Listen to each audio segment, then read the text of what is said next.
2026 ജനുവരി മാസം മുതൽ ഗുണഭോക്താക്കൾക്ക് ക്ഷേമ പെൻഷനുകൾ മുടങ്ങാതെ ലഭിക്കുന്നതിനായി സംസ്ഥാന സർക്കാരിന്റെ ഭാഗത്തു നിന്നും സുപ്രധാന അറിയിപ്പുകളെത്തി. വരാൻ പോകുന്ന നിയമസഭാ തെരഞ്ഞെടുപ്പുകൾക്ക് മുന്നോടിയായി കുടിശ്ശിക തീർത്ത് വിതരണം പൂർത്തിയാക്കാനാണ് സംസ്ഥാന സർക്കാരിന്റെ തിരക്കിട്ട നീക്കം. ഇതോടൊപ്പം തന്നെ സാമൂഹ്യ സുരക്ഷാ പെൻഷൻ ഗുണഭോക്താക്കൾക്ക് പെൻഷൻ തുകയിൽ ന്യൂ ഇയറിൽ കാത്തിരിക്കുന്നത് വലിയൊരു വർധനവാണ്. ഗുണഭോക്താക്കൾക്ക് പരമാവധി 500 രൂപ വരെ വർദ്ധിപ്പിച്ച് പ്രകടന പത്രികയിലെ വാഗ്ദാനം നിറവേറ്റുമെന്നാണ് സർക്കാർ നയം വ്യക്തമാക്കുന്നത്. വർദ്ധിപ്പിച്ച പെൻഷൻ തുകയടക്കം വിതരണം ചെയ്യുമ്പോൾ സംസ്ഥാന സർക്കാരിന്റെ മാനദണ്ഡങ്ങളും കൂടുതൽ കർശനമാക്കിയേക്കും. സമൂഹത്തിലെ വിവിധ മേഖലകളിലുള്ളവർക്ക് അവരുടെ ജീവിതത്തിൽ വലിയ ആശ്വാസമാകുന്ന പ്രതിമാസം ലഭിക്കുന്ന പെൻഷൻ ജനുവരി മാസം മുതൽ മുടങ്ങാതിരിക്കാനായി വിവിധ മാനദണ്ഡങ്ങൾ പൂർത്തിയാക്കേണ്ടതുണ്ട്.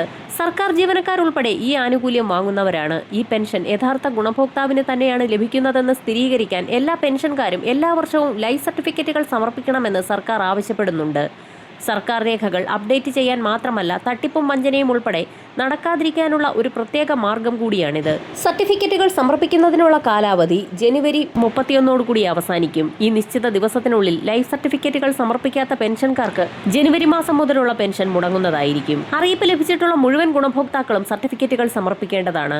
ഗുണഭോക്താവ് ജീവിച്ചിരിപ്പുണ്ടെന്ന് തെളിയിക്കുന്ന ലളിതവും നിർണായകവുമായ രേഖയാണ് ലൈഫ് സർട്ടിഫിക്കറ്റ്. ഈ രേഖയുടെ അടിസ്ഥാനത്തിലാണ് സർക്കാരും ബാങ്കുകളും പെൻഷൻ പേയ്മെന്റുകൾ തുടരുന്നത്.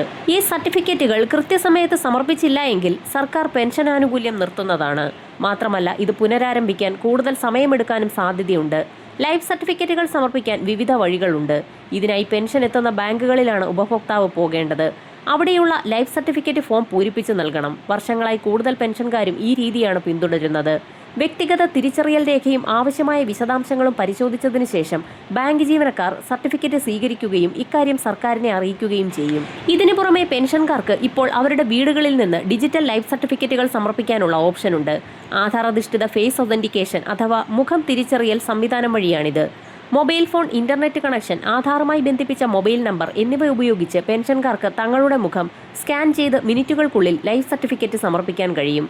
മറ്റൊരു വഴി, ബാങ്കിൽ പോകാൻ കഴിയാത്തവർക്കും ഡിജിറ്റൽ രീതികൾ ഉപയോഗിക്കാൻ ആഗ്രഹിക്കുന്നവർക്കും ജീവൻ പ്രമാൺ ആപ്പ് ഏറെ ഉപകാരപ്രദമാണ്. ആപ്പ് ഡൗൺലോഡ് ചെയ്ത ശേഷം ആധാർ നമ്പർ, ബാങ്ക് വിവരങ്ങൾ, മുഖം തിരിച്ചറിയൽ എന്നിവ ഉപയോഗിച്ച് പ്രക്രിയ പൂർത്തിയാക്കാനാവും. ആരോഗ്യ പ്രശ്നങ്ങൾ മൂലമോ പ്രായാധിക്യം മൂലമോ ബാങ്കിൽ പോകാൻ കഴിയാത്തവർക്ക് ഏറെ സഹായകമാണ് വാതിൽപ്പടി ബാങ്കിംഗ് സർവീസ്. പല ബാങ്കുകളും ഇന്ത്യ പോസ്റ്റ് സർവീസും ഈ സേവനം നൽകുന്നുണ്ട്. ബാങ്ക് ജീവനക്കാർ പെൻഷൻകാരുടെ വീടുകളിലെത്തി ബന്ധപ്പെട്ട തിരിച്ചറിയൽ രേഖകൾ പരിശോധിച്ച് ഫോമുകൾ പൂരിപ്പിക്കുകയും അവ സിസ്റ്റത്തിൽ അപ്ഡേറ്റ് ചെയ്യുകയും ചെയ്യും. സഹായം ഏറ്റവും ആവശ്യമുള്ളവർക്ക് ഈ സൗകര്യം ഏറെ വിലപ്പെട്ടതാണ്. ചിലപ്പോൾ ചിലർക്ക് ലൈഫ് സർട്ടിഫിക്കറ്റ് കൃത്യസമയത്ത് സമർപ്പിക്കാനാകാതെ വരികയും ഇതുമൂലം പെൻഷൻ നിലയ്ക്കുകയും ചെയ്യും. എന്നാൽ ഇങ്ങനെയുള്ളവർ പേടിക്കേണ്ട ആവശ്യമില്ല. ഈ പ്രതിസന്ധി എക്കാലത്തേക്കും നിലനിൽക്കുന്നതല്ല. ലൈഫ് സർട്ടിഫിക്കറ്റ് സമർപ്പിച്ച ശേഷം പെൻഷൻ പുനഃസ്ഥാപിക്കപ്പെടും. എന്നാൽ ഇതിന് കുറച്ച് ദിവസം സമയമെടുത്തേക്കാം, അല്ലെങ്കിൽ മാസങ്ങളോളം സമയമെടുത്തേക്കാം.